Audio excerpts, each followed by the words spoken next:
चलिए, नमस्कार, स्वागत है आपका। और आज हम बात करने वाले हैं अपने आईडीटी के अमेंडमेंट्स की फॉर जून 2025 अटेम्प्ट। जी हाँ, जून 2025 अटेम्प्ट में जो सीएमए इंटर में अपेयर होने वाले हैं एग्जाम में, या सीएमए फाइनल में अपेयर होने वाले हैं, उनके लिए अमेंडमेंट्स हैं। अमेंडमेंट्स पढ़ने का तरीका ये रहेगा कि मैंने यहाँ पर सबसे पहले सीएमए इंटर के अमेंडमेंट्स को डिस्कस किया है, और जैसे ही सीएमए इंटर के अमेंडमेंट्स होंगे, क्योंकि जो अमेंडमेंट्स फॉर सीएमए इंटर है वो सीएमए इंटर के स्टूडेंट्स को भी पढ़ने हैं और वो सीएमए फाइनल के स्टूडेंट्स को भी पढ़ने हैं। और जैसे ही सीएमए इंटर वाले स्टूडेंट्स के लिए अमेंडमेंट खत्म हो जाएंगे, मैं स्पेसिफिकली बोल दूंगी कि अब यहाँ से ये जो वीडियो है वो एक्सक्लूसिवली सीएमए फाइनल के स्टूडेंट्स के लिए है। ठीक है, कारण सीएमए फाइनल के स्टूडेंट्स के लिए कुछ ऐसे टॉपिक्स में भी अमेंडमेंट्स हैं, जैसे अपील्स है, रिविजन्स है, टीडीएस है, टीसीएस है, जो सीएमए इंटर के कोर्स करिकुलम का हिस्सा नहीं है। इसके अलावा कुछ ऐसे सर्कुलर्स भी हैं जहां पे डिपार्टमेंट ने क्लैरिफिकेशन दिया है। जैसा कि आपको पता है, ये जो सर्कुलर्स होते हैं ये कभी भी एक्ट का हिस्सा नहीं होते हैं, सेक्शंस का पार्ट नहीं होते हैं, बट क्योंकि ये क्लैरिफिकेशंस है तो जो सर्कुलर्स हैं वो भी बहुत सारे इशू हुए हैं और उनके लिए बहुत बढ़िया तरीके से डायग्रामेटिक प्रेजेंटेशन है, ताकि बहुत आसानी से आपको समझ में आ जाए और आपको रिकॉल करने में भी आसानी रहे। तो चलिए अमेंडमेंट्स को स्टार्ट करते हैं। और सबसे पहला अमेंडमेंट हम बात करेंगे, यहाँ पे हमारे रिवर्स चार्ज मैकेनिज्म के टॉपिक में हम अमेंडमेंट की बात करेंगे। और क्या अमेंडमेंट है रिवर्स चार्ज मैकेनिज्म के टॉपिक में? आपको याद है जब हम आरसीएम पढ़ते थे, तब हम आरसीएम में पढ़ते थे स्पेसिफिकली गुड्स और सर्विसेज, यानी कौन कौन से ऐसे गुड्स है और कौन कौन सी ऐसी सर्विसेज हैं जो आरसीएम के दायरे में आती है। तो यहाँ पर जो कुछ एडिशन हुआ है उस आरसीएम की लिस्ट में, और सबसे पहले वो सर्विस की बात कर लेते हैं जहाँ पे चेंज आया है। क्या सर्विस है कि अगर अब आप कोई भी प्रॉपर्टी, पहले क्या होता था, आप अगर अपनी कोई भी रेजिडेंशियल ड्वेलिंग अगर अनरजिस्टर्ड पर्सन किसी रजिस्टर्ड पर्सन को देता था, तो रजिस्टर्ड पर्सन आरसीएम में जीएसटी के को जमा कराने के लिए लायबल होता था। But now what is the change? Any property. What is the change? Any property, मतलब अदर देन रेजिडेंशियल ड्वेलिंग भी अगर कोई अनरजिस्टर्ड पर्सन अगर किसी रजिस्टर्ड पर्सन को किराए पे देता है, यानी रेजिडेंशियल ड्वेलिंग के अलावा अगर कोई प्रॉपर्टी किराए पे देने वाला व्यक्ति जो है, जो सप्लायर ऑफ सर्विस, वो अनरजिस्टर्ड है, और अगर रिसिपिएंट रजिस्टर्ड है तो जीएसटी देने की जिम्मेदारी रजिस्टर्ड रिसिपिएंट की होगी। ठीक है, इसके बाद अब एक और एंट्री ऐड हुई है गुड्स के केस में, यानी वो गुड्स जो कि नोटिफाइड है, जहां पर जीएसटी जमा कराने की जिम्मेदारी गुड्स बेचने वाले की नहीं होती, गुड्स खरीदने वाले की होती है। और उसमें एक नई एंट्री ऐड हुई है, स्पेसिफिकली मेटल स्क्रैप। ठीक है, मेटल स्क्रैप ऐड हुआ है। और क्या है वो एंट्री कि अगर कोई भी मेटल स्क्रैप बेचने वाला अनरजिस्टर्ड पर्सन, जो व्यक्ति मेटल स्क्रैप बेच रहा है वो अनरजिस्टर्ड है, बट जो खरीद रहा है वो रजिस्टर्ड पर्सन है, तो फिर जीएसटी जमा कराने की जिम्मेदारी रजिस्टर्ड पर्सन की होगी। ये मेटल स्क्रैप में एक एंट्री, मेटल स्क्रैप की एंट्री ऐड हुई है नोटिफाइड गुड्स की लिस्ट में। चलिए, अगला अमेंडमेंट जो आया है वो कॉम्पोजिशन लेवी वाले चैप्टर में आया है। और अब कॉम्पोजिशन लेवी के लिए अभी तक हमें क्या पता था कि फाइनेंशियल ईयर खत्म होने के बाद 30 अप्रैल तक जीएसटीआर 4, यानी जो एनुअल रिटर्न होता है कॉम्पोजिशन डीलर का, यानी जो एक रिटर्न साल में भरना पड़ता है, वो फाइल करना पड़ता था 30 अप्रैल तक, साल खत्म होने के बाद। But now this date has been change, और फाइनेंशियल ईयर एंड के बाद अब जो रिटर्न भरना है वो 30 अप्रैल तक नहीं भरना, 30 जून तक भरना है। यानी फाइनेंशियल ईयर एंड होने के बाद 30 जून, यानी अगर मैं बात करूं कि 24-25 के लिए अगर रिटर्न है, तो अब वो 30 अप्रैल 25 तक नहीं भरना, 30 जून 25 तक भरना है। ठीक, ये कॉम्पोजिशन में अमेंडमेंट है। अगला अमेंडमेंट आया है हमारे वैल्यूएशन वाले चैप्टर में। और वैल्यूएशन वाले चैप्टर में आपको याद है हम पढ़ते थे कुछ ऐसे एडिशन जो खर्चे नहीं जुड़े हैं जोड़ दीजिए, ऑलरेडी जुड़े हैं छोड़ दीजिए। ठीक है, तो उसमें हम एक सब्सिडी के बारे में बात करते थे, और हमने पढ़ा था कि अगर गवर्नमेंट कोई सब्सिडी देती है तो वैल्यू ऑफ सप्लाई का हिस्सा नहीं होती। यहाँ पर ही एक कंसेप्ट ऐड ऑन हुआ है कि कई कई बार क्या होता है, जैसे आपने देखा होगा कि आजकल गवर्नमेंट का भी ये इंटेंशन है कि डिजिटल पेमेंट को गवर्नमेंट बढ़ावा दे रही है कि जितने भी पेमेंट हो वो डिजिटल पेमेंट होने चाहिए। तो अगर कोई भी पेमेंट जो है वो रुपए डेबिट कार्ड, भीम या यूपीआई इस तरीके के ऐप से हो रहा है, और बैंक इसको फैसिलिटेट करते हैं। पर बैंक क्या करते हैं, इस तरीके के ट्रांजैक्शन को फैसिलिटेट करने के लिए बैंक को चार्ज देता है। से फॉर एग्जांपल मान लीजिए अगर 2000 रुपए का पेमेंट सेटल हुआ है किस रुपए डेबिट कार्ड से या भीम यूपीआई से या इस तरीके से, तो बैंक क्या करता है 2000 रुपए पे मान लीजिए फॉर एग्जाम्पल बैंक ने है ना 20 रुपए का कुछ चार्ज किया अपने कस्टमर से, बट गवर्नमेंट ये कहती है कि आप अपने कस्टमर से ये चार्ज मत करो, हम आपको सब्सिडी के फॉर्म में देंगे। यानी 20 रुपए की सब्सिडी गवर्नमेंट ने बैंक को दी। अब बैंक क्या करता है, इसमें से कुछ हिस्सा तो होता है वो अपने पेमेंट स्टेक होल्डर जैसे जो भीम यूपीआई है उनके साथ भी शेयर करता है, बट क्योंकि गवर्नमेंट की सब्सिडी जो है वो वैल्यू ऑफ सप्लाई का हिस्सा नहीं होती, इसीलिए गवर्नमेंट ने अगर ये सब डिजिटल पेमेंट मोड यूज करने से के लिए बैंक को अगर कुछ चार्ज पे ऑफ किए और बैंक ने अगर इस चार्ज का कुछ हिस्सा किसी और स्टेक होल्डर के साथ भी शेयर किया, वॉट एवर इट इज, क्योंकि गवर्नमेंट के द्वारा दी गई सब्सिडी है इसीलिए वैल्यू ऑफ सप्लाई का हिस्सा नहीं बनेगी। अगली बात, हम जब वैल्यूएशन पढ़ते थे तब हमने हमने कहा उसमें कुछ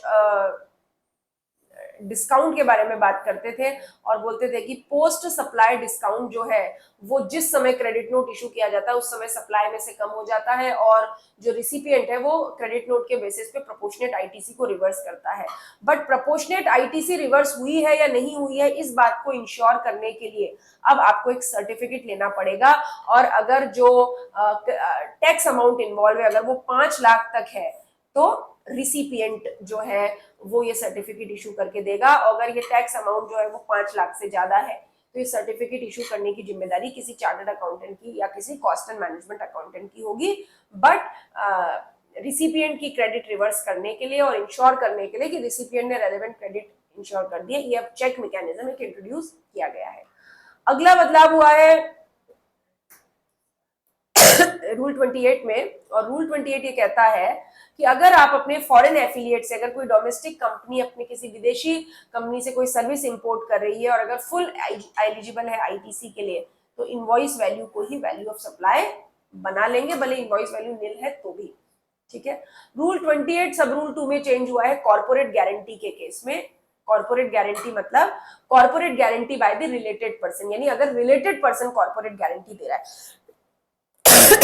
एक्सक्यूज मी, यहाँ पे मैंने एक एग्जांपल क्रिएट किया है। मान लेते एक कंपनी है एबीसी लिमिटेड, है ना, एक कंपनी है एबीसी लिमिटेड, और एबीसी लिमिटेड जो है उनके डायरेक्टर हैं, एबीसी लिमिटेड के डायरेक्टर हैं मिस्टर ए, जो कौन है एबीसी लिमिटेड के डायरेक्टर है। अब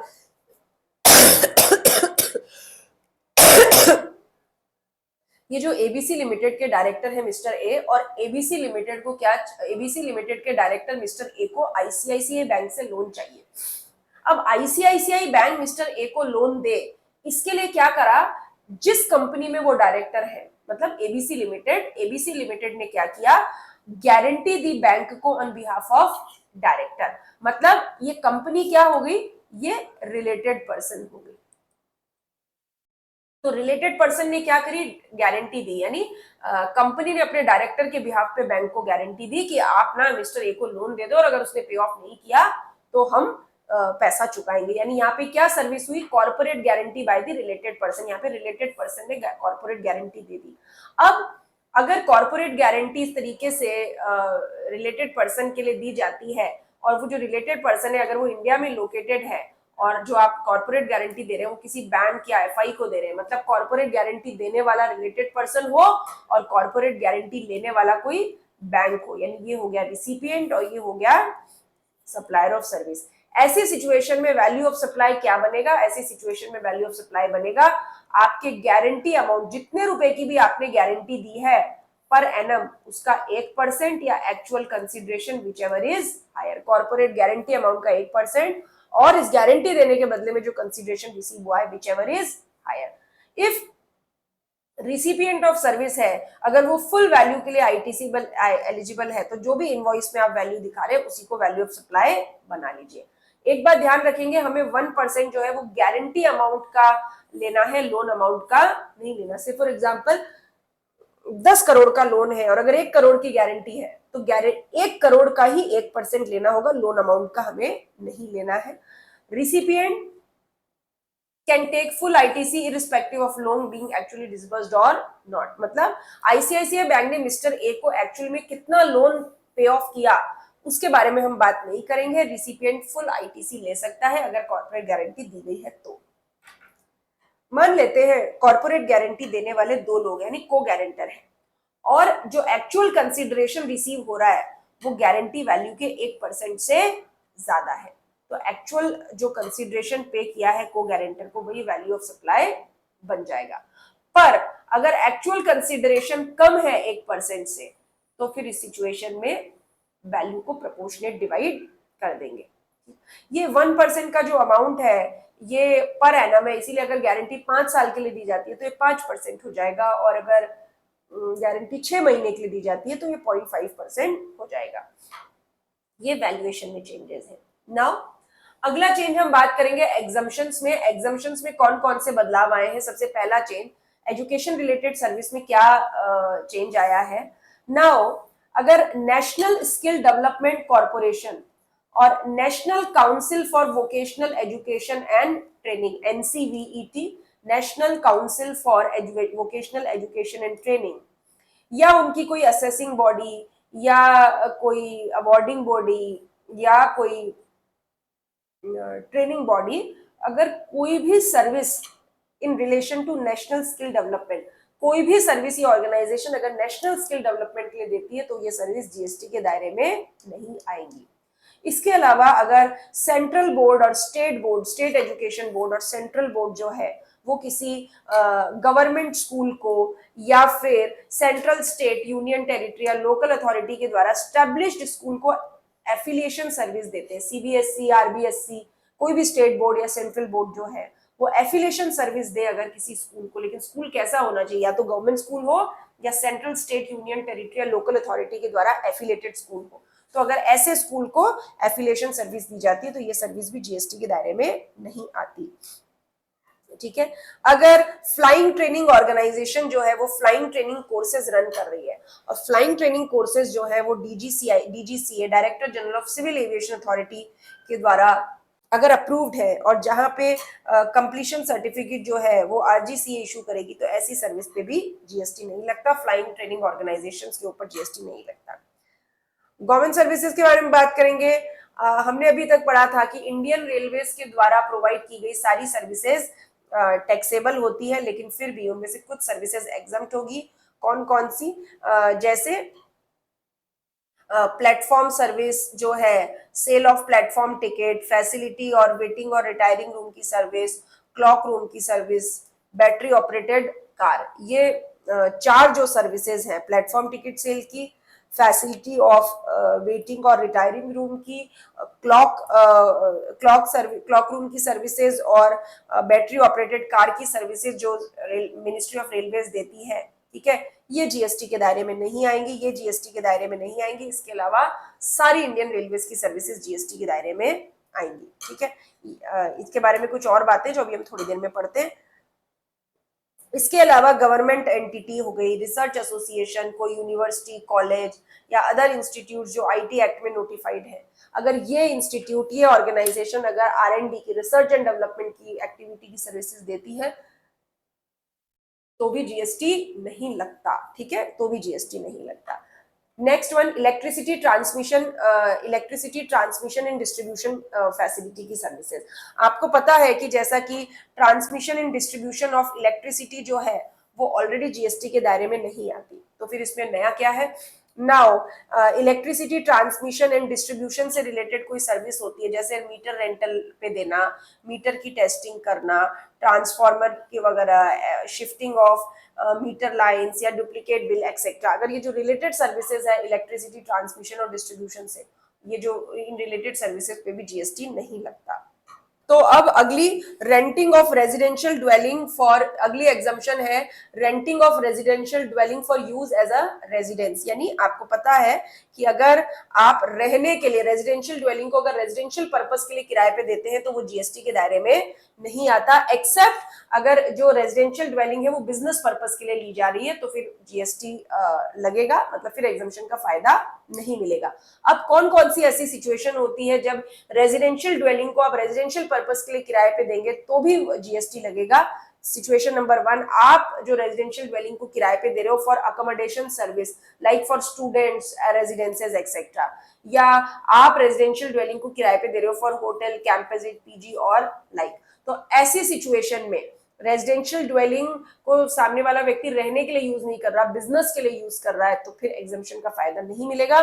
ठीक है, बट मान लीजिए अगर ये जो आप होटल मतलब जो स्टूडेंट्स के लिए अगर अकोमोडेशन की सर्विसेज दे रहे हैं, यहाँ पे जो किराया है वो कितना है, 20,000 रुपए पर मंथ तक, पर पर्सन पर मंथ, 20,000 रुपए तक पर पर्सन पर मंथ का अगर किराया है और मिनिमम कंटिन्यू पीरियड अगर 90 दिन का है तो जीएसटी नहीं लगेगा। मींस रहने now what is the summary, आप रेजिडेंशियल प्रीमाइसेस रहने के लिए किराए पे दीजिए, किसी को रहने के लिए घर दीजिए, जीएसटी नहीं लगेगा।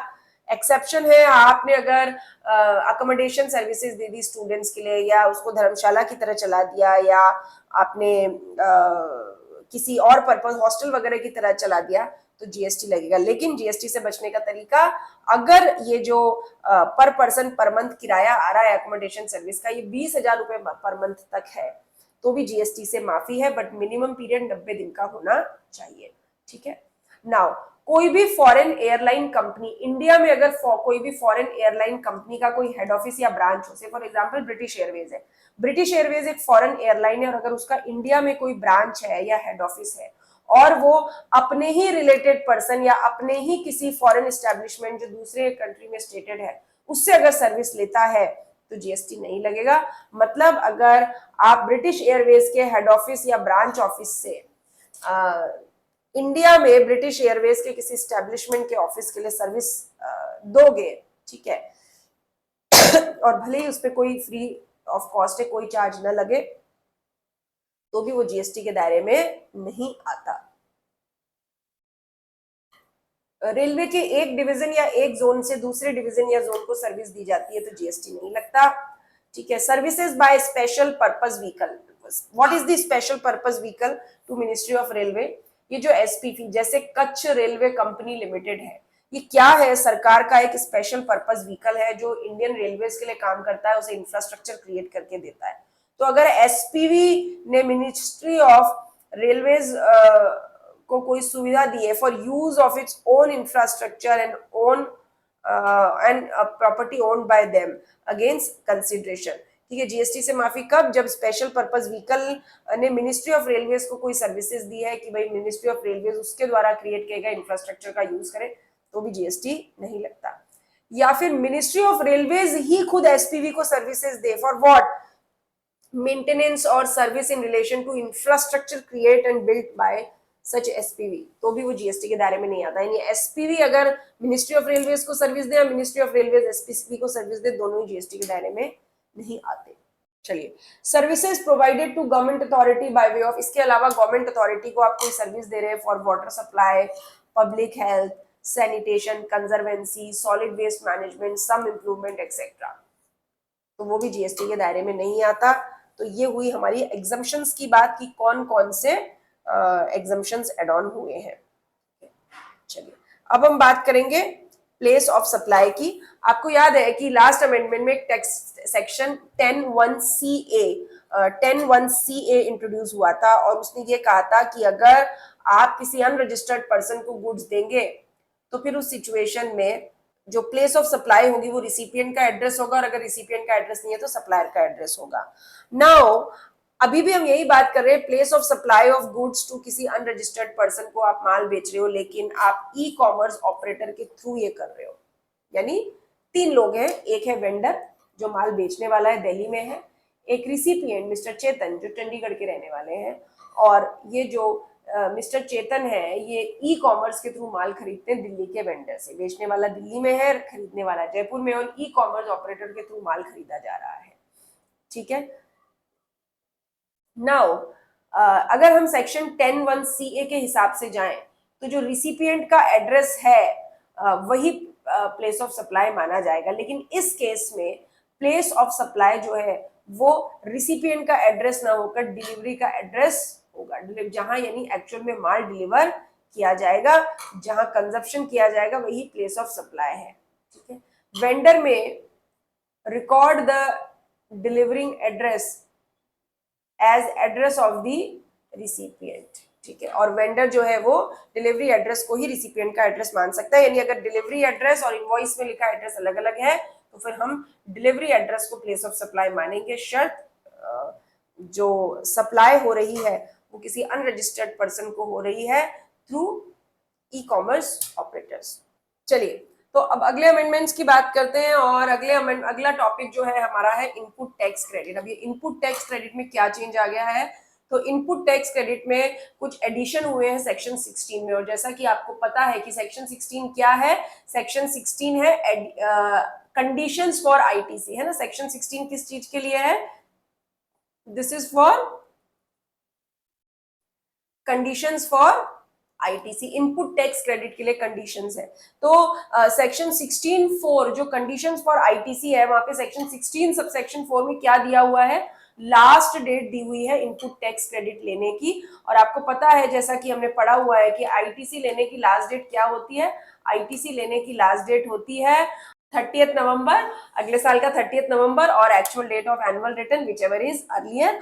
तो अब अगर मान लीजिए कि अगर रिवर्स चार्ज मैकेनिज्म का केस है, और आपको पता है कि रिवर्स चार्ज मैकेनिज्म में इनवॉइस इशू करने की जिम्मेदारी रिसिपिएंट ऑफ गुड्स या recipient of service as the case में भी उसकी होती है, और अगर रिसिपिएंट ऑफ गुड्स या recipient of service invoice issue कर रहा है इन केस ऑफ आरसीएम, जबकि किसी अनरजिस्टर्ड पर्सन से उसने माल खरीदा था, तो सेक्शन 16(4) के अकॉर्डिंग रेलेवेंट जो फाइनेंशियल ईयर है will be the financial year in which such invoice is issued subject to payment of taxes and other condition। मतलब जिस फाइनेंशियल ईयर में इनवॉइस इशू हुआ है वही फाइनेंशियल ईयर जो है वो कंसीडर किया जाएगा सेक्शन 16 के लिए, subject to payment of taxes and other amount, जो बाकी का पेमेंट हो चुका हो।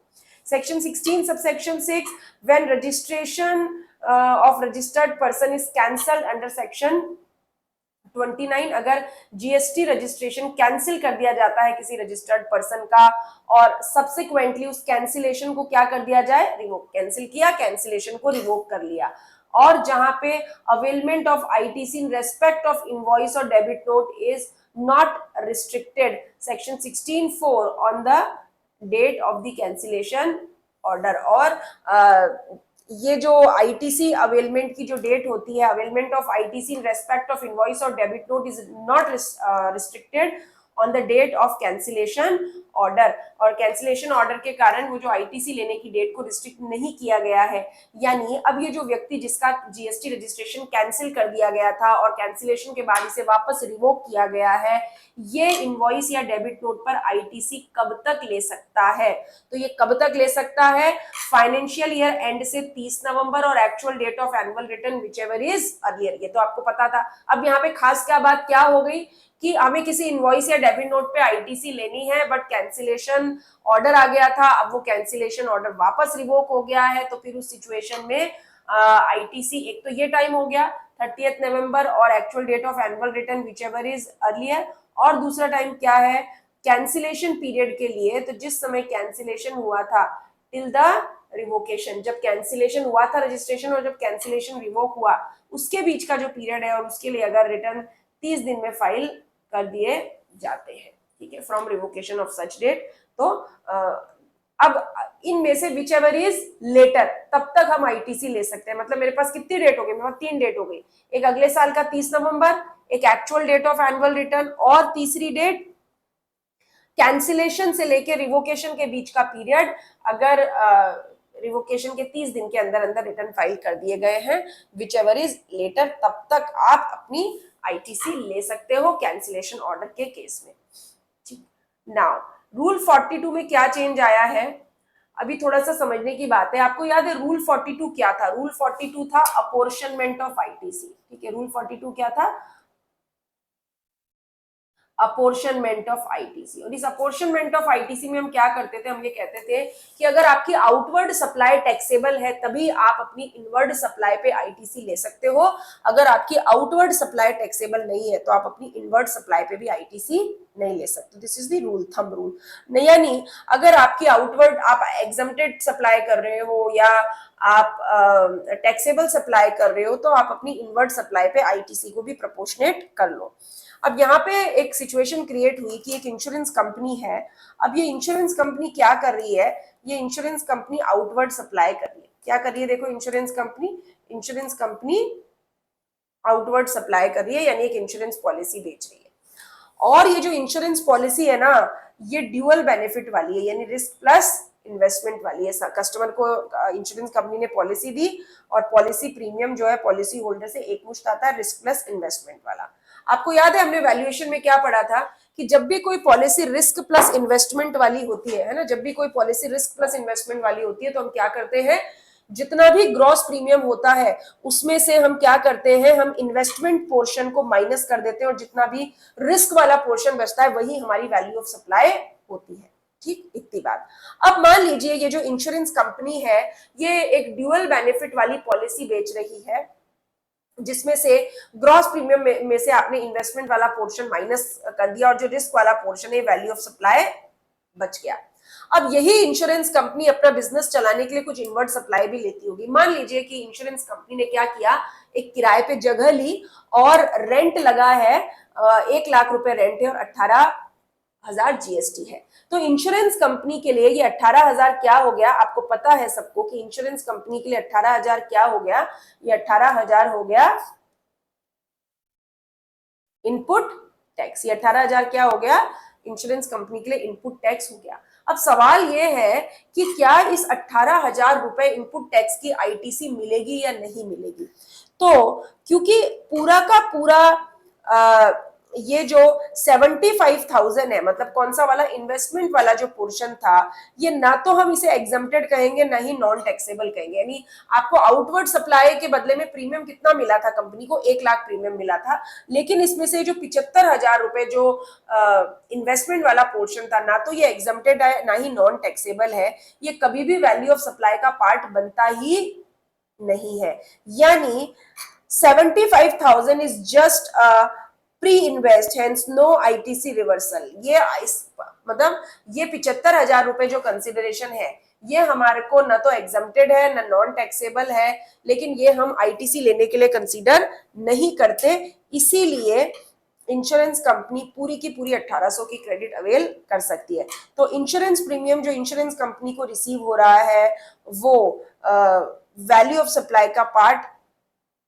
नहीं बनेगा, is neither exempt, non taxable, nil rated, no reversal of ITC। अब क्योंकि ये जो आउटवर्ड सप्लाई में 75,000 रुपए ना तो नॉन टैक्सेबल है ना एग्जम्प्टेड है, इसीलिए इसके प्रपोर्शन में आईटीसी रिवर्स करने की जरूरत नहीं पड़ेगी, तो पूरी आईटीसी मिलेगी 75,000 रुपए की। ठीक है, नाउ क्लैरिफिकेशन। बहुत बार हमने पढ़ा था कि अगर आप कोई 13 लोगों तक की सीटिंग कैपेसिटी वाला पैसेंजर मोटर व्हीकल खरीदो तो आपको आईटीसी नहीं मिलेगी, बट एक्सेप्शन, अगर ये मोटर व्हीकल आप फर्दर सप्लाई के लिए खरीद रहे हो तो आपको आईटीसी मिल जाएगी।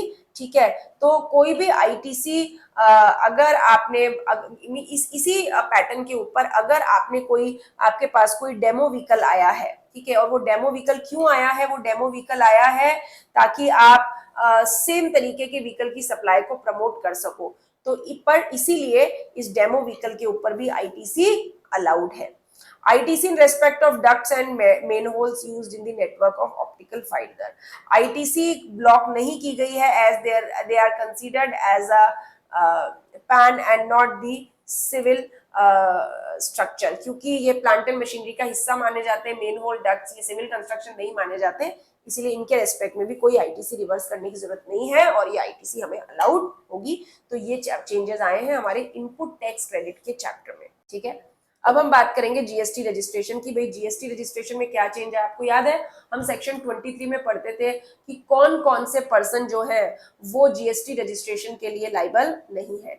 तो कोई भी व्यक्ति जो केवल एक्सक्लूसिवली रिवर्स चार्ज मैकेनिज्म की सप्लाई करता है, यानी आप ऐसी सप्लाई कर रहे हैं, ऐसी आउटवर्ड सप्लाई कर रहे हैं जिसके ऊपर जीएसटी पे करने की जिम्मेदारी आपकी नहीं है, रिसिपिएंट की है, तो ऐसे लोगों को, ऐसी सप्लाई करने वाले को जीएसटी रजिस्ट्रेशन की नीड नहीं थी, एक्सेप्ट मेटल स्क्रैप। यानी अगर आप मेटल स्क्रैप सप्लाई कर रहे हैं और जिसपे जीएसटी पे करने की जिम्मेदारी रिसिपिएंट की है, तो भी आपको जीएसटी रजिस्ट्रेशन लेना, यानी तो फिर तो उस सिचुएशन में आपको जीएसटी रजिस्ट्रेशन लेने की जरूरत नहीं पड़ेगी। मींस क्या होता था कि अगर आप ऐसी सप्लाई कर रहे हैं जहां पे जीएसटी लेने की जिम्मेदारी, जीएसटी पे करने की जिम्मेदारी रिसिपिएंट की, यानी आपकी ऑल सप्लाईज आरसीएम में कवर है, तो रजिस्ट्रेशन किसको लेना पड़ता था, जिसको जीएसटी देना है, यानी रिसिपिएंट को, जो रिवर्स चार्ज मैकेनिज्म में कवर है, और सप्लायर को जीएसटी रजिस्ट्रेशन लेने की जरूरत नहीं थी।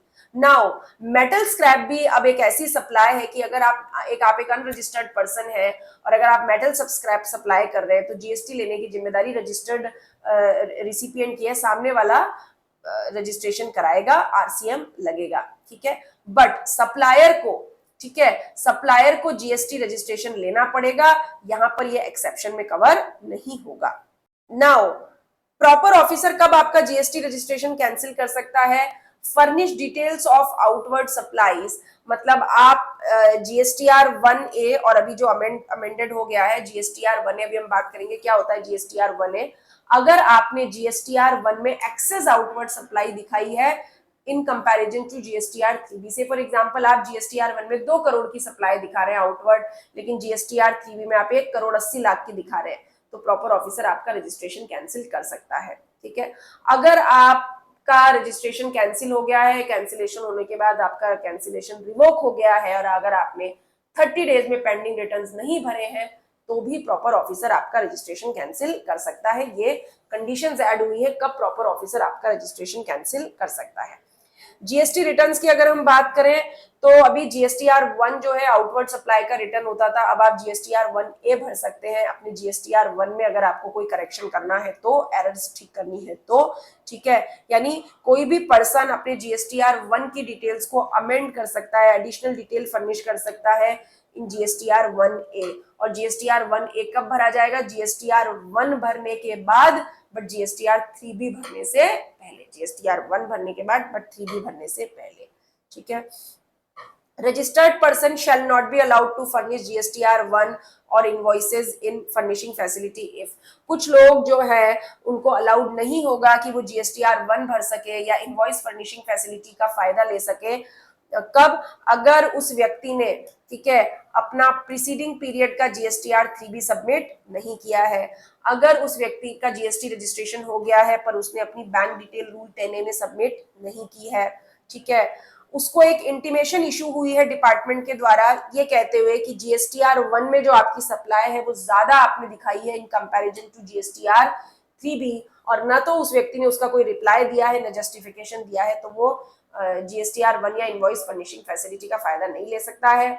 अगर उसको एक इंटीमेशन आई है कि आपने जो जीएसटीआर 3B के हिसाब में क्रेडिट ली है वो ज्यादा है जितना कि जीएसटीआर 2B में आपको अलाउड है, और इस व्यक्ति ने उस इंटीमेशन का ना तो कोई रिप्लाई दिया है ना कोई रीजन दिया है, तो भी वो इनवॉइस फर्निशिंग फैसिलिटी का यूज नहीं कर सकता। तो ये 4 सिचुएशन में आप आईएफएफ का यूज नहीं कर पाओगे।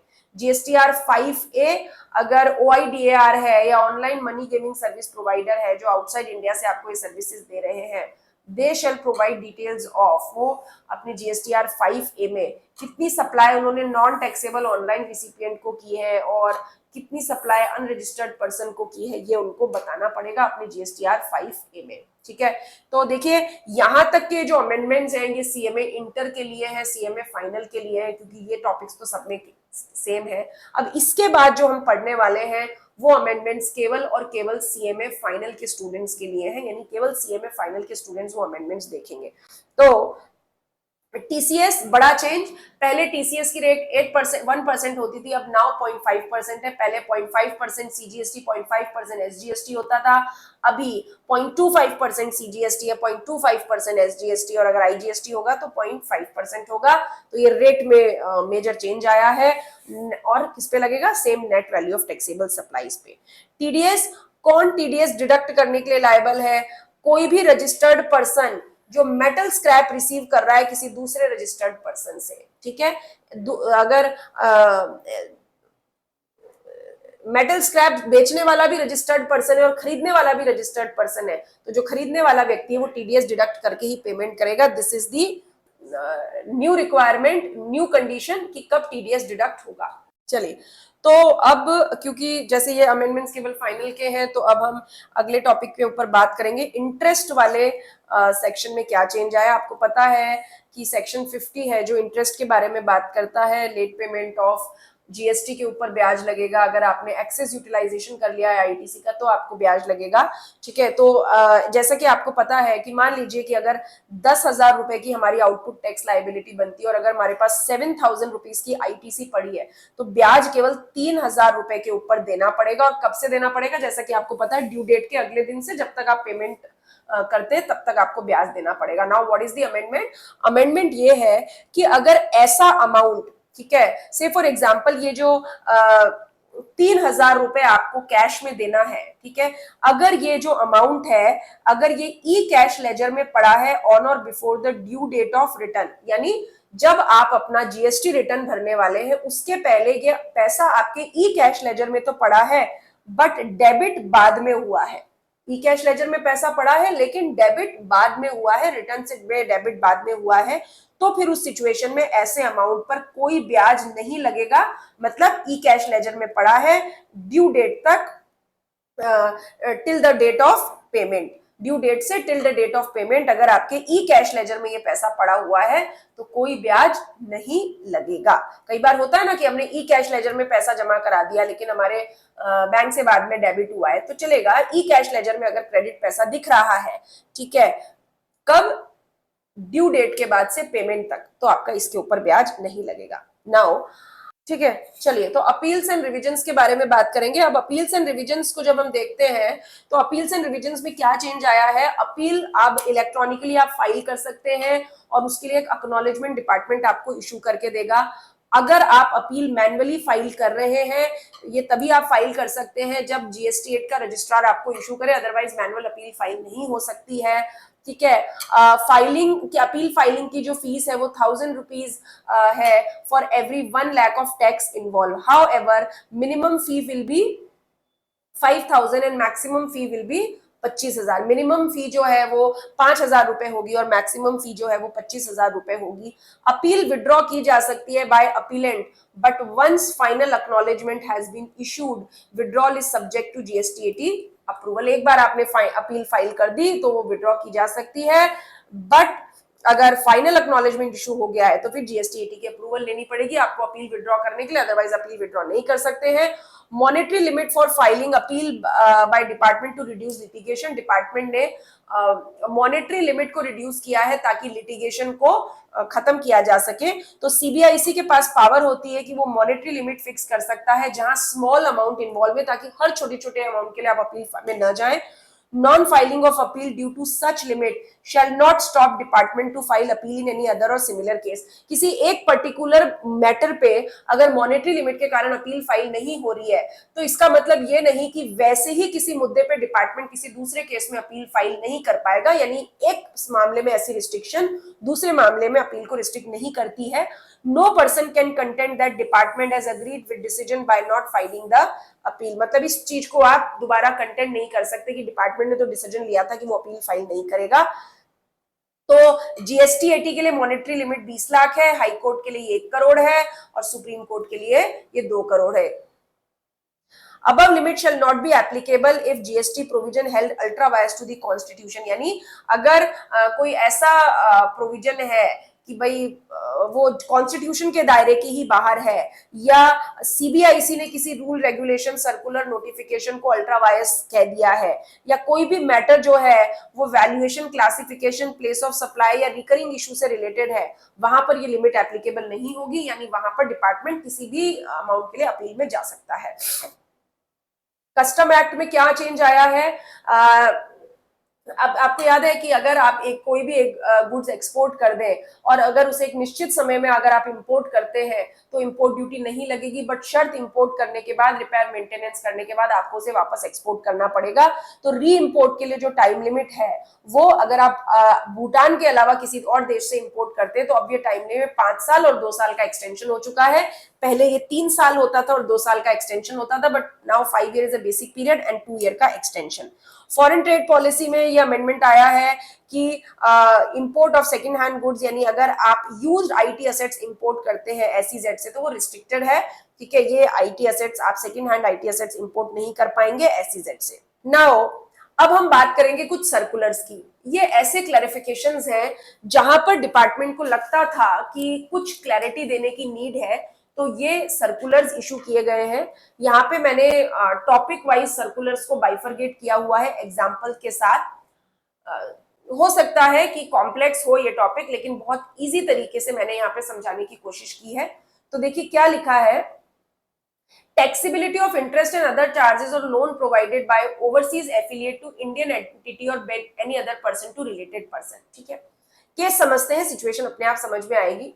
मान लेते हैं एक एंटिटी है यूएसए में, ठीक है, और इसकी एक रिलेटेड पार्टी है इंडिया में, यानी यूएसए में जो एंटिटी है उसकी इंडिया में रिलेटेड पार्टी है, और ये जो यूएसए में एंटिटी है ये अपनी इंडियन रिलेटेड पार्टी को क्या दे रही है? लोन। यूएसए की एंटिटी अपनी इंडियन पार्टी को लोन दे रही है। नाउ इस लोन के बदले में उसको क्या मिल रहा होगा? यूएसए की एंटिटी को ब्याज मिल रहा होगा। अब आपको पता है कि अगर लोन के बदले में कोई भी ब्याज है, ये जीएसटी लॉ में क्या माना जाता है? एग्जम्प्टेड। लेकिन लोन और प्रोसेसिंग फी अगर चार्ज की जाती है तो वो सप्लाई है और टैक्सेबल होगी। Granting loan and processing fee is 0। Section 7(1) से ये कहता है कि free transaction between related parties are treated as supply, है ना। कोई भी ट्रांजैक्शन अगर बिना कंसिडरेशन के हो लेकिन वो रिलेटेड पार्टी के बीच में होगा तो वो 7(1) के हिसाब से सप्लाई है। लेकिन ये तब होता है जब इनके बीच में कंसिडरेशन होना तो चाहिए, बट रिलेटेड पार्टी होने के कारण कंसिडरेशन एग्जिस्ट नहीं करता। बट इन अबव सिनेरियो मतलब कोई भी फॉरेन एफिलिएट अगर अपनी इंडियन एंटिटी को अगर लोन ग्रांट करता है तो ये ऐसी सिचुएशन है कि इन सिचुएशंस में फीस होती ही नहीं है। मतलब फ्री कंसिडरेशन रिलेटेड पार्टी के बीच में बिना कंसिडरेशन को हम सप्लाई कब मानते हैं? जब कंसिडरेशन होता तो है बट रिलेटेड पार्टी के बीच में कंसिडरेशन शो नहीं किया जाता। लेकिन अगर कोई भी ओवरसीज एफिलिएट अपनी इंडियन एंटिटी को अपने रिलेटेड पर्सन को लोन ग्रांट करती है तो ऐसी सिचुएशन में कोई फीस होती ही नहीं है, तो यहाँ पे 7(1) अप्लाई नहीं होता और जीएसटी चार्ज नहीं किया जाता। सेकेंड, अब बात करेंगे taxability of ESOP issued by foreign holding company to employee of the domestic company, है ना। फॉरेन होल्डिंग कंपनी ने डोमेस्टिक कंपनी के एम्प्लॉय को ESOP दिए हैं जिसके लिए कॉस्ट जो है डोमेस्टिक कंपनी रिमबर्स करती है। अगेन एग्जांपल से समझते हैं, एक होल्डिंग कंपनी है यूएसए में, ठीक है, होल्डिंग कंपनी है यूएसए में, उसकी इंडिया में सब्सिडरी है। इस इंडियन सब्सिडरी के एम्प्लॉयज को होल्डिंग कंपनी शेयर्स देती है, यानी होल्डिंग कंपनी इंडियन सब्सिडरी के एम्प्लॉयज को शेयर्स दे रही है, और होल्डिंग कंपनी को इसका पैसा कौन दे रहा है? ये इंडियन सब्सिडरी कंपनी इसको ये पैसा रिइंबर्स कर रही है, ठीक है। अगर ये reimbursement cost to cost basis होता है तो हम इसे सप्लाई नहीं मानेंगे, क्योंकि securities are neither supply of goods nor supply of services. यानी होल्डिंग कंपनी ने सिक्योरिटी बेची और उसके बदले में जस्ट जितनी इसकी सिक्योरिटी थी वो पैसा ले लिया, तो neither supply of goods nor supply of services. लेकिन अगर होल्डिंग कंपनी इसके बदले में कुछ एडिशनल चार्ज लेती है over and above the cost of shares, इस सिचुएशन में GST is leviable on RCM basis for supply of facilitating और arranging the transaction of securities. तो उस सिचुएशन में माना जाएगा कि होल्डिंग कंपनी सिक्योरिटीज को फैसिलिटेट या अरेंज करने का ट्रांजैक्शन कर रही है और वो जीएसटी के दायरे में आता है, बट जीएसटी देने की जिम्मेदारी इंडियन सब्सिडरी की होगी। ठीक है, अगला क्लैरिफिकेशन दिया जीटीए सर्विसेज के बारे में। जीटीए सर्विसेज एग्जांपल से समझते हैं। एक गुड्स ट्रांसपोर्ट एजेंसी है, से फॉर एग्जांपल गोल्डन ट्रांसपोर्ट, ये गुड्स ट्रांसपोर्टेशन बाय रोड की सर्विसेज देती है, लेकिन इसके साथ साथ गुड्स ट्रांसपोर्टेशन की सर्विस देने के साथ साथ कुछ और इंसिडेंटल सर्विसेज भी दे रही है, जैसे loading, unloading, packing, repacking, transshipment etcetera.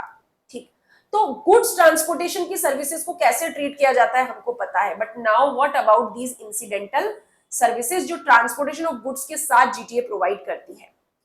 तो अगर सप्लाई, ये जो सर्विसेज दी जा रही है जीटीए सर्विसेज के साथ दी जा रही है, और अगर इसके लिए सिंगल प्राइस चार्ज किया जा रहा है, तो हम इसे कॉम्पोजिट सप्लाई मानेंगे और इसे जीटीए सर्विसेज में ही क्लासिफाई करेंगे, और जो जीटीए सर्विसेज का ट्रीटमेंट जैसा होता है वैसा ही इनका भी होगा।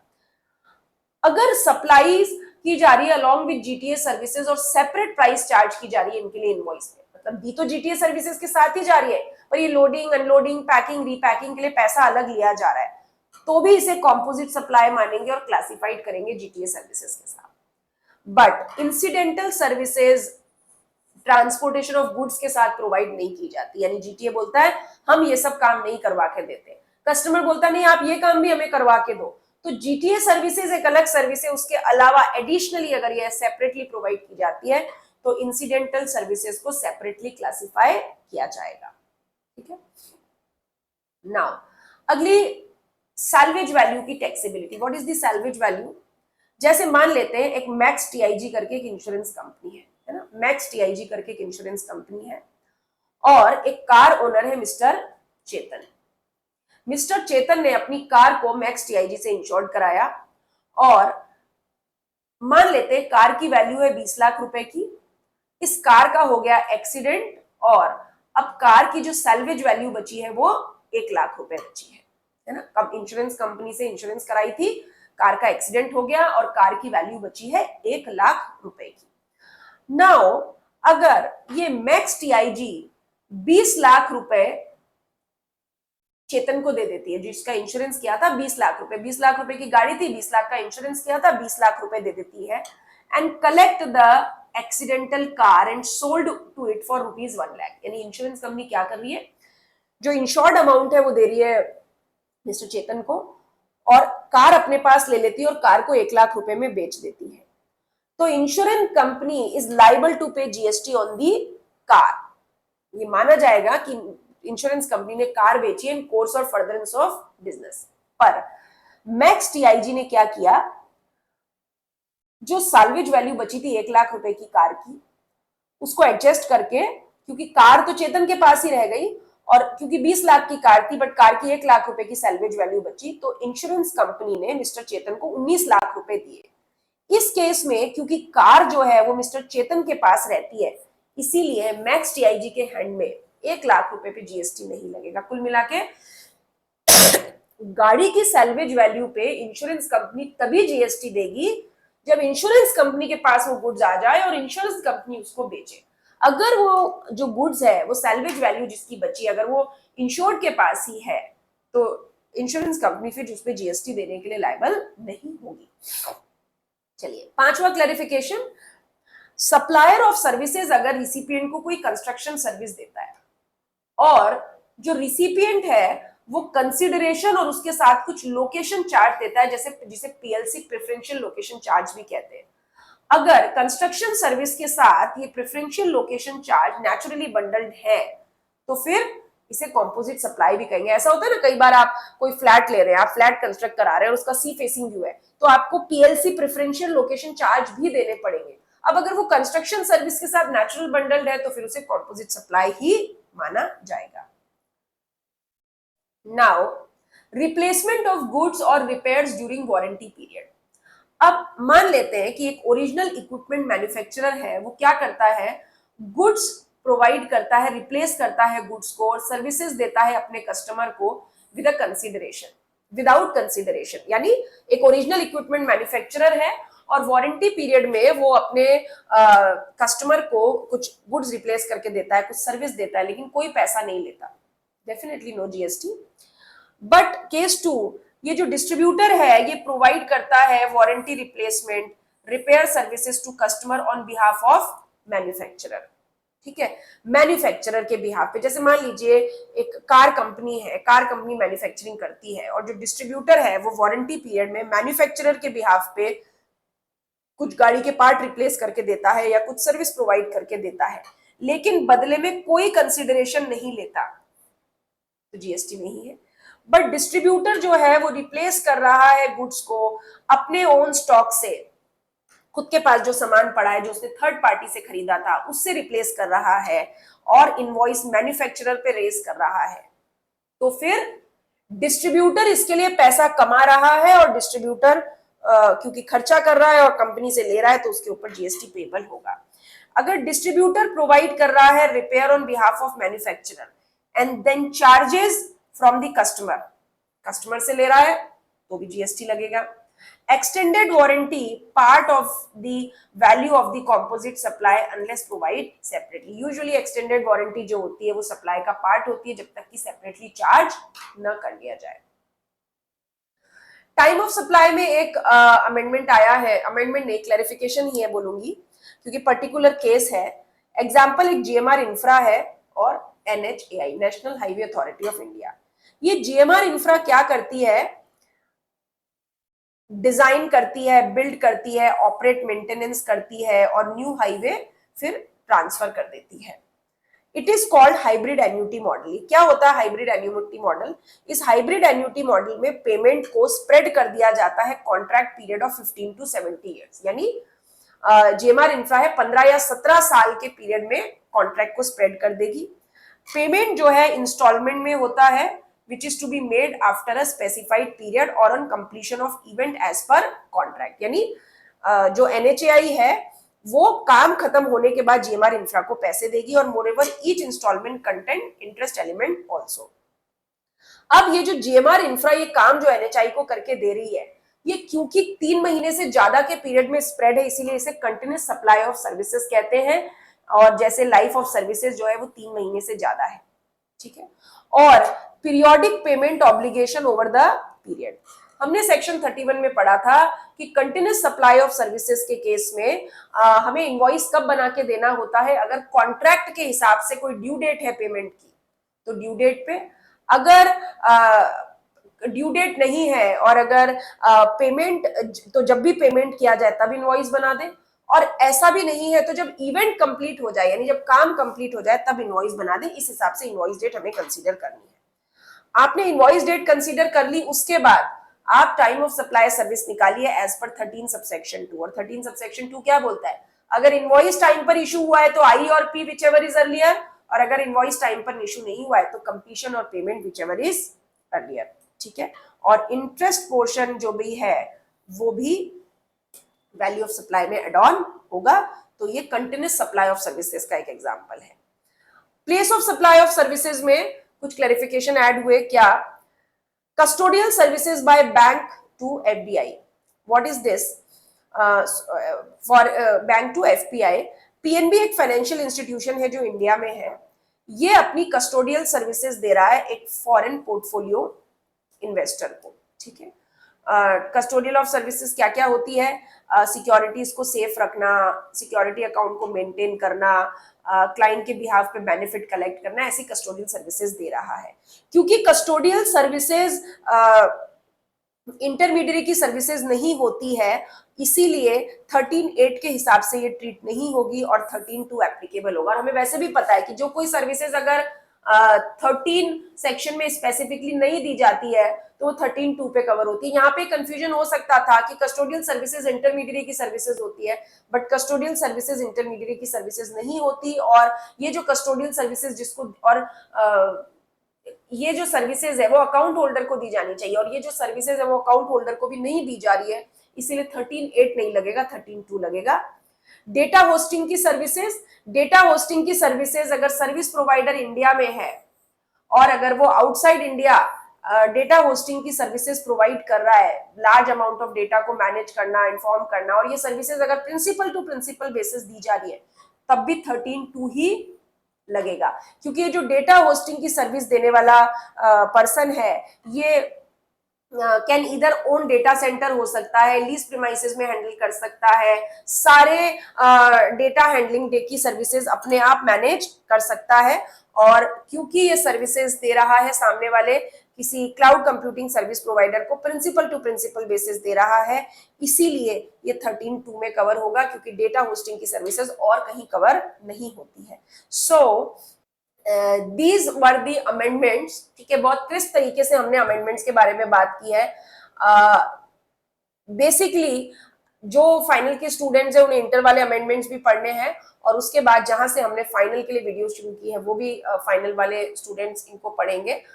प्लेस ऑफ सप्लाई के बारे में हमेशा ये बोलूंगी, कोई ऐसी सर्विस आपको नजर आए जहां पर जो आपके सेक्शन 12-13 में आपको नहीं पड़ी है, उसको आप डिफॉल्ट रूल से हैंडल कीजिए, क्योंकि हमने बहुत बार देखा है कि अगर ऐसी क्लैरिफिकेटरी सर्विसेज आती हैं तो वो डिफॉल्ट रूल में ही कवर होती है। ठीक है, होपफुली ये अमेंडमेंट्स आपके काम के होंगे और आपको यूजफुल रहेंगे। अगर कोई भी आपको दिक्कत आए तो आप नीचे लिखे नंबर पे कांटेक्ट कर सकते हैं, कमेंट कर सकते हैं, हमसे पूछ सकते हैं, because we are always there to support you in your CMA journey. Thank you so much.